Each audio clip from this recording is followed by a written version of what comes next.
Good morning. Hope everyone had a happy Thanksgiving. Before we begin, I want to say that our hearts are with the family of National Guard Specialist Sarah Breckstrom, who was tragically murdered last week here in the district. House Democrats are honoring her memory and continue to pray for the recovery of Staff Sergeant Andrew Wolf. This tragedy should never have happened, and will continue to support the investigation on this deeply troubled individual and how they were able to carry out this horrific attack. Now, we'd like to talk about the affordability crisis that is plaguing hardworking families and Americans all over this country. This past week, Americans experienced this sticker shock as they went to their Thanksgiving dinners, as they went to the grocery store, and as they decided to get a jump on buying Christmas presents. In every town, every community, every rural community, the cost of living continues to become more difficult for families to bear. From groceries to clothing to rent and utilities, Americans are seeing these expenses go up with no relief in sight. And not only is there no relief in sight, there's no agenda from House Republicans on how to address this. Donald Trump promised to lower costs on his first day in office. This was one of the many broken promises from this president. The Republican economic policies have only made this worse. On top of the cost of living crisis, Americans are on the brink of losing access to quality and affordable health care if Republicans allow the affordable care tax credits to expire. There is no time to waste. We have a discharge petition that is active, that has Democratic support. That is the only path to deliver the health care certainty and stability that Americans need. We heard during the shutdown from dozens of Republicans who gave public statements saying that they supported the Affordable Care Act tax credits to their constituents. This is their opportunity to make that right. This is their opportunity to stand up for health care, to stand up for their constituents, and to stand up to Speaker Johnson and Donald Trump, who are willing to let these tax credits expire to hurt the American people. This is the only real solution, and Republicans should take it before it's too late. Now I'll turn it over to Vice Chair Ted Lieu. Thank you, Chairman Aguilar. I also want to add my sincere condolences to the family of Sarah Beckstrom, the National Guard soldier senselessly killed last week. And I also pray that Andrew Wolf, the other National Guard soldier fighting for his life, pulls through. As Chairman Aguilar has said, we have an affordability crisis. That's one reason Donald Trump is polling at the lowest level ever for a modern-day president at this point in a term, only 36% approval, over 60% disapproval. And for folks who shopped on Black Friday, last Friday, according to Salesforce, average prices across all products increased 7%. And then specifically for household goods, prices increased 24%. Things like furniture, appliances, dining, and decor all skyrocketed. And what is Donald Trump doing? He wants to make sure his Great Gatsby ballroom is as big as it can be. Trump and his rubber stamp Republicans are not focusing on the affordability crisis, and now we have healthcare costs skyrocketing, and if we don't extend the ACA tax credits, it's going to mean that millions of Americans are either going to lose health insurance or pay a lot more for the healthcare premiums. Now I'd like to talk about war crimes. Last week, Secretary Hegseth lied and denied media reports that the U.S. military ordered a second strike on defenseless shipwrecked survivors. Then yesterday, both the White House and Hegseth said actually it was Admiral Bradley who ordered the second strike. I served on active duty as a JAG for 4 years and then an additional 21 years in the reserves. And let me be very clear, killing shipwrecked survivors is a war crime. The Pentagon's own Department of Defense law manual on the law of war literally says that, quote, orders to fire upon the shipwrecked will be clearly illegal. The Department of Justice must conduct an investigation into the war crime and hold all those accountable, including Secretary Hegseth. He allegedly said, quote, kill them all. If the Trump administration does not hold the people accountable, I guarantee you a future administration will do so because there is no statute of limitations for war crimes. And now I have a message for the members of the United States military. Thank you for your service to our great nation. And for those of us who served, we know that we all followed a code of conduct. And part of that code of conduct is to not lie and to accept responsibility. Unfortunately, the head of the Department of Defense, Secretary Hegseth, engaged in dishonorable conduct. He stated on national TV, quote, "I watched it live. We knew exactly who was in that boat." And instead of accepting responsibility for what happened, Hegseth chose to throw Admiral Bradley under the bus. Shame on Pete Hegseth. He is a coward. He must resign. You deserve better. Questions? Michael? Thank you, Mr. Chair. You and the Vice Chair have spoken about affordability this morning. I'm sure this message you heard from your constituents while you were back home last week. But the White House, after some of the Black Friday numbers came out, said that the record Black Friday spending is an indication that some of the affordability sirens that you all have sounded are a little bit hyperbolic, or a little bit, kind of overblown. What's your reaction to the White House? Kevin Hassett was on the Sunday shows this weekend. What's your message to the White House, who's saying, look at the consumer spending numbers, look at how Americans are continuing to spend money, and that's an indicator that, again, some of what Democrats are saying, is kind of, overblown. People waiting in line to get a deal doesn't necessarily mean we have a soaring and roaring economy. It means people are looking for a deal.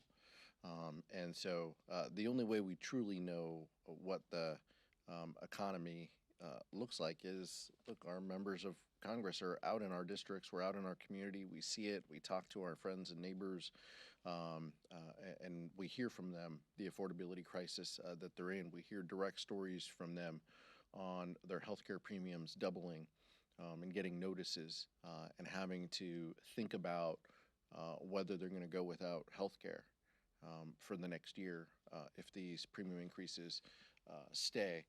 That's what we hear. So, but look, in communities all across the country, people, Black Friday is a tradition to go wait in line and to try to get a deal, to try to get ahead on the Christmas shopping. But Kevin Hassett is in the White House. Is just continuing to, perpetuate lies if they use one anecdote as a reason to call for a good economy. One of the things that they can do and that they can control, though, is they can produce real data. They can fund the Bureau of Labor Statistics. They can fund agencies that give us good data so we have an understanding of what is happening with the economy. They don't want to do that. Because they know that the tariffs that they've imposed on Americans are crushing people, and they know that those costs are thousands of dollars that people will face this holiday season as a result of Trump's reckless economic policies. I find it really funny Republicans are making that argument about Black Friday setting records. The reason it set records is because prices increased. That's why, because people are paying more and getting less. And that's why we see consumer sentiment surveys that shows that consumer sentiment has been rapidly dropping. Polls after polls show that American people know that affordability is a crisis, and they want Trump and Republicans to do something about it instead of focus on stupid things. Yeah, we'll get to Tyler, but just one last point. None of the bills, Michael, it's a fair question, none of what we're saying on the House floor, comes back to addressing, this issue. If Republicans were so confident that the economy is in the right place, that the American people feel good, they talk in their morning meetings about wanting to address the affordability crisis. They have an opportunity every week here to put up meaningful bills that address that. We don't have that this week. We haven't had that in months, and their only solution is to do whatever the president asks them to do. Thanks, Mr. Chairman. A question for both you, and maybe a little more for Vice Chair Lewis, as you discussed Secretary Hegseth in your opening statement. But is impeachment for the defense secretary, is that something that should be on the table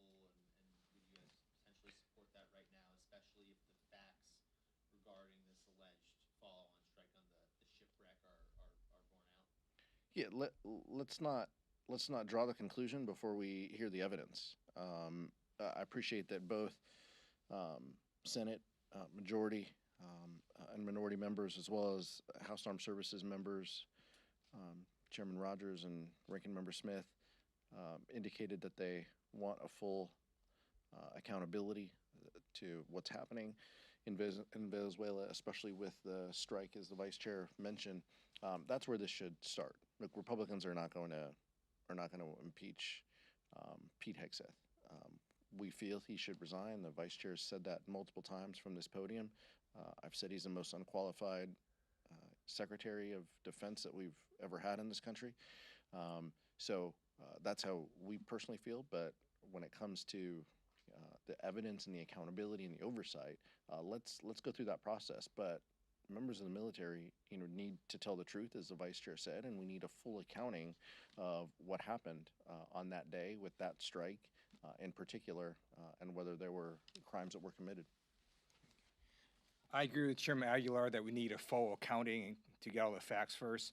But we already do know that Secretary Hegseth lied, as did Sean Parnell at the Department of Defense. He also lied. They denied the media reports last week. And then just yesterday, the White House and Hegseth himself confirmed, yeah, a second strike was ordered, and then they threw Admiral Bradley under the bus. That's what happened. Kyle Maduro with the PBS NewsHour. When it comes to the expiration of the expanded ACA subsidies, how much are you constrained by what can get 60 votes in the Senate? And are you willing to compromise at all on the Democratic discharge petition in order to get a handful of House Republicans on board that you would need to successfully move a discharge petition? Republicans have said that they want an extension, that they support the Affordable Care Act tax credits. We're giving them an opportunity to do that. That's what this discharge petition is about. As Leader Jeffries has said for months, Democrats will go anywhere and have any discussion with our Republican colleagues about addressing the Affordable Care Act tax credits or the affordability crisis. If Republicans want to have a conversation about solutions, we're all ears. What we're saying is we have a solution. We have a solution with more than 200 supporters. Work with us and let's address this. But right now, the Republican conference is in chaos. They haven't had a healthcare strategy ever. So we're not just going to sit around and wait for them to come up with 1 year, 3-year health savings account, all these things that they don't have consensus among themselves. They're in disarray and disagree with their own leadership on this. And it appears that Donald Trump might even disagree with them. Because before the holiday, he was willing to engage on this reportedly. So what we're saying is, look, we have a solution, we have a vehicle, we have an opportunity. Let's take this step, and then we can have conversations about what goes on in the Senate. I'm not a Senate expert, and so we're not pretending to be. We're trying to pass legislation out of this chamber. Open to Congressman Fitzpatrick's framework if the details are released in the next week or so? Look, we're open to solutions that deliver support for the American people. We have a viable solution with 200 supporters plus. If any member of the Republican Party has a solution with 200 supporters, we're willing to have a conversation. Maeve. Thank you. Building off of that question, would you guys consider doing a separate discharge petition on a bipartisan basis for a different, proposal like the Fitzpatrick-Swazi one? Look, this is the vehicle that has 200 supporters. If there are people that show that they have 200 supporters on a piece of legislation, we're happy to engage and to talk. But what we're saying is this 3-year solution is the easiest, the cleanest, the most viable to move forward where we are now. We understand how to count votes. Catherine Clark is great at that. And so we're going to continue to follow the guidance of our members, but we want real solutions. We don't want talking points and working groups, so we want real solutions to the American people. The clock is ticking. The end of December is coming quickly, and people deserve relief. So that's what our proposal is focused on delivering. And leading off of that, so are you open to a 2-year extension as opposed to a 3-year with reforms, which is what Swazi and Fitzpatrick seem to be talking about right now, if they can show you that it can pass the Senate and get signed in the White House? What we're saying is there's 200 plus Democrats on this discharge petition. If Republicans want to work with us on this, if they want to deliver for the American people, they have a real opportunity to do it. But don't just join a working group and put a press release out to your constituents saying you're willing to engage. Like sign a discharge petition, force a vote. We're willing to have conversations with anybody, anytime, anywhere on the affordability crisis and specifically these tax credits, but they have had plenty of time. They have known that these tax credits were going to expire for years, and they chose to do nothing about it, including Congressman Fitzpatrick when he supported the Big Ugly Law. And so, Republicans have known that this crisis was coming. They chose to do nothing about it.